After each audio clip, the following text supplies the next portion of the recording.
झूले झूले लाल द मस्त कलंदर सेवन दी सरकार द मस्त कलंदर झूले झूले लाल द मस्त कलंदर ओ सेवन दी सरकार द मस्त कलंदर. I'm a big fan of India by the Bay, and I've been attending since its very first one in 2015. As an Indian and as a Hong Konger, it's wonderful to enjoy the richness and diversity of Indian arts and culture here in the city. So thank you to Lakshmi and her amazing team for putting on this beautiful show year after year.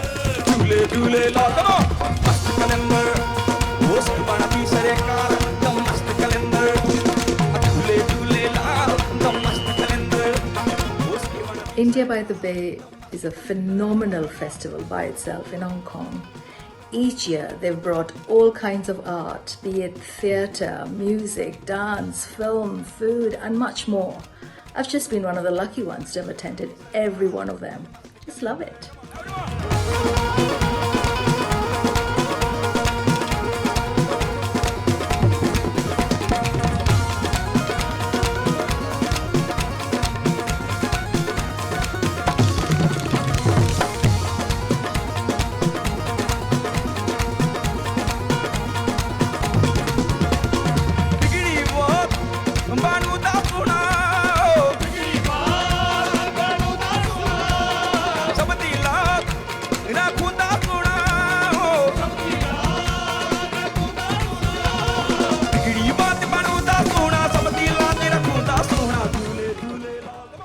I have attended every one of the festivals that India by the Bay has brought to Hong Kong and have enjoyed the variety of performances they have brought to the city.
India by the Bay is back with 10 special events to mark 10 years of Asia Society's inception in its beautiful heritage site. Every month we will be bringing to you music, theatre, dance, literature, film and so much more.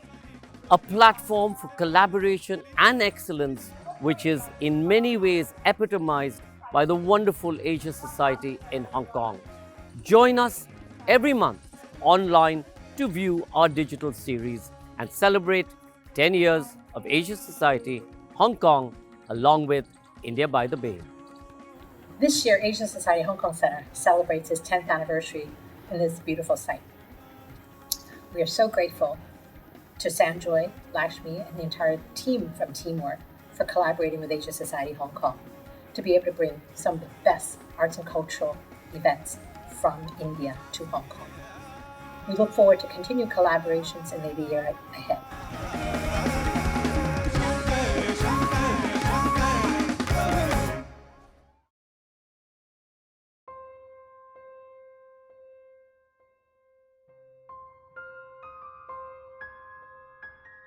Memories cannot be patrolled at the borders.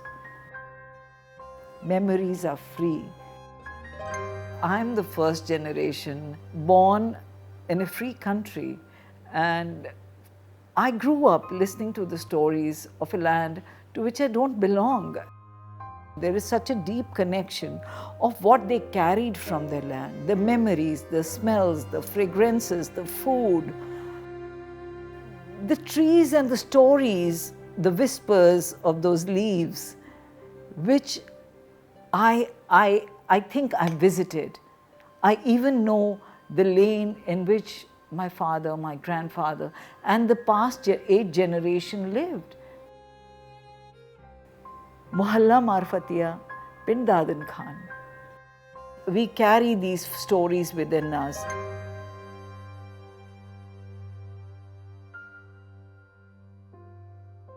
Our ancestors live within us. We do not realize it. I was gifted a few of the books written by my grandfather, who was a Unani Hakim. The way I saw the books, which were moth written, they had a very strange smell to it, but my heart was warm holding them. I'd like to share some lines, what I wrote when I touched them. I touch you, Pitaji, in moth-ridden books, which I know you have yourself bound, stitched it with your own hands, in the aged smell of fragmented words. Of language you spoke, you wrote. I hear the words evaporating in the stories of disintegrated, faded photos, trying to pull out a few spoken words. I try to snatch a few voices, grab them by their form, drawing from them the drawings, some meaning of inheritance, warmth of yesteryears. I felt that my grandfather had touched these books.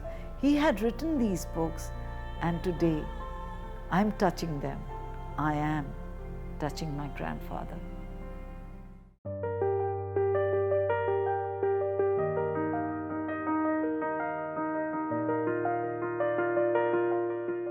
Seema Kohli is one of India's foremost contemporary conceptual artists. Today we enter her home to look at her latest project, Project Home, about memory, and her grandfather, about identity and place. Seema, in many ways, Project Home is really bringing you back to your sense of being, your sense of space, and your sense of home. Absolutely. Tell me a little bit about your grandfather. This particular work that we are seeing has been inspired by his writing.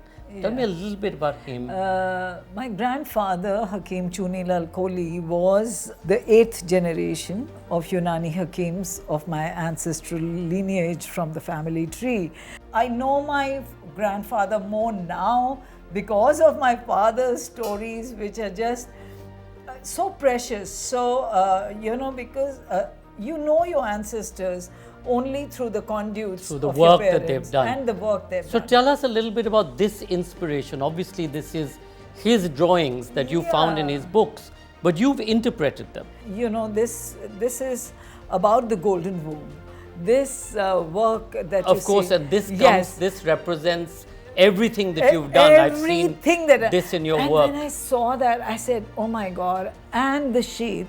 This is the skin actually he's talking about, and how close it looks to the verses of Kabir or of any other, where the skin is represented as the outer sheath or the cloth the soul is wearing. This is, of course, World Environment Month, and you were talking about the lungs being representative. Tell us a little bit about that. Our lungs are hanging out there. I don't know how we cut them on the trees. The lungs are out there on the trees. They are the ones who are giving us the oxygen. And I think somewhere down the line, we did leave it behind, that knowledge, that very innocent knowledge of loving nature.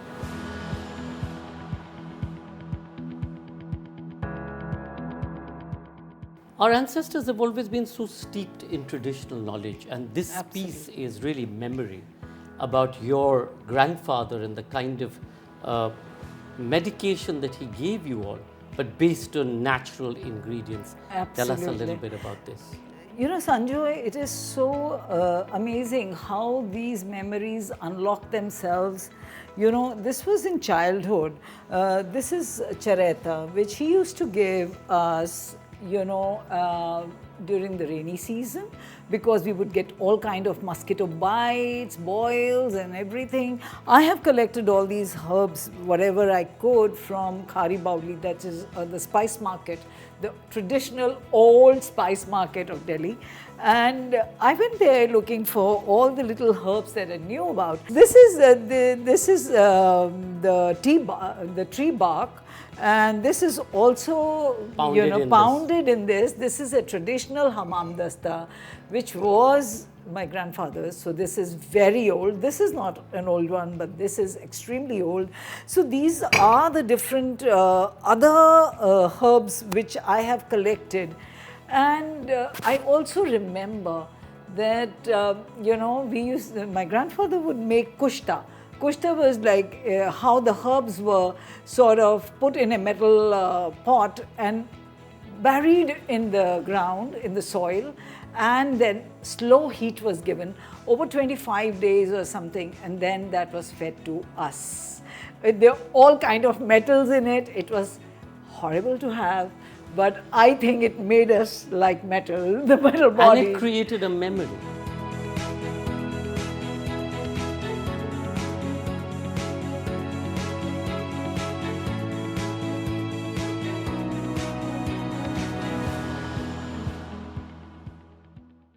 Seema, I remember every time we went home to our ancestral house, we had to have lunch in kasha, or this, metal, different metals created. This is not necessarily just copper. Tell us how this came about, because again, you've got the flowers, the herbs, the glasses, the calligraphy.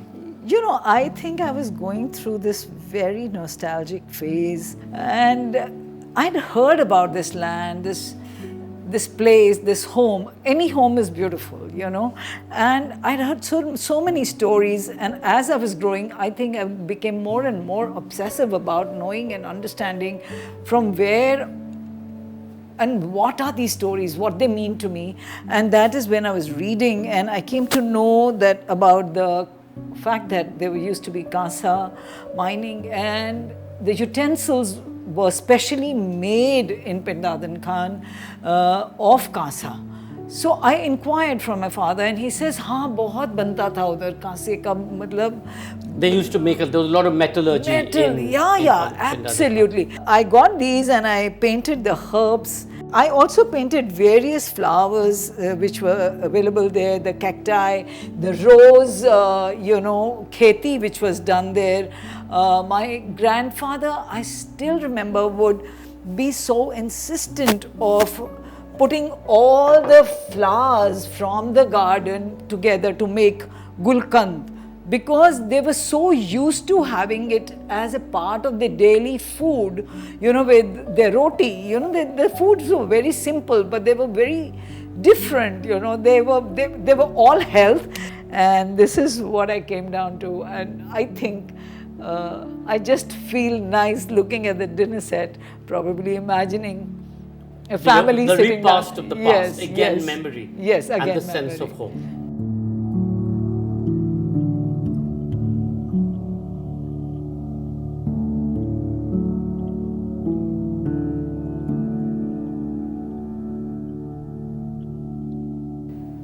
Memories are such incredible things, and here you have a whole cupboard full, or a box full of memories. Let's open to find out what exactly you have here. We are nothing else but memories. Absolutely right. This is the memory of my grandfather's cupboard. His pitara, where he used to put all his medicines. I haven't seen actually, but I've heard so much about it. This is also about the time when medicine was not a profession. It was a way of life, in spite of the fact that this knowledge had been handed down generations, but each and every member of the family was a part of that person's life who was the medicine man.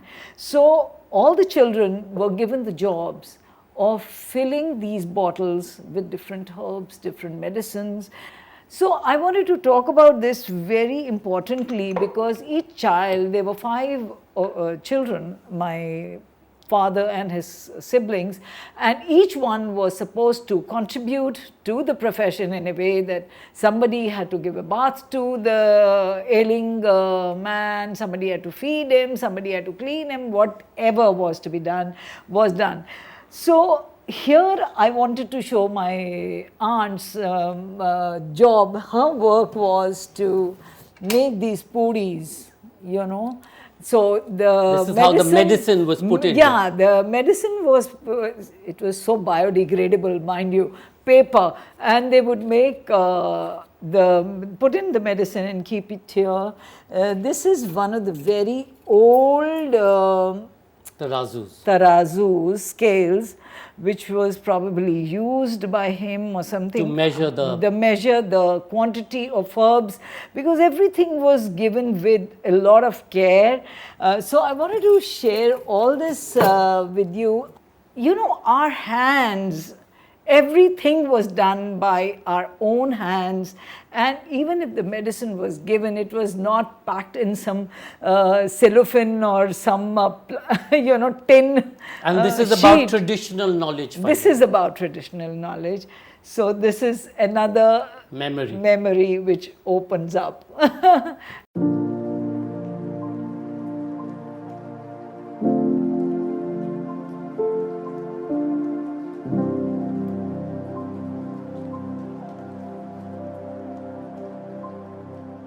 Seema, much of the work that you've done is about being healing, about the chakras, and you receive your work through meditation. And this is one such example. Tell us how the golden womb, which is at the very core of your inspiration, features in most of everything you do. Yeah, I think it is the idea of love. It is the idea of sharing. It is the idea of belonging to one single space that we all have emerged from. There is that one umbilical cord which probably ties us all. I just imagine that whole world, we are all connected to each other as we are coming out of one single space. And that is the most beautiful, I think, feeling or an emotion which is portrayed in all my works.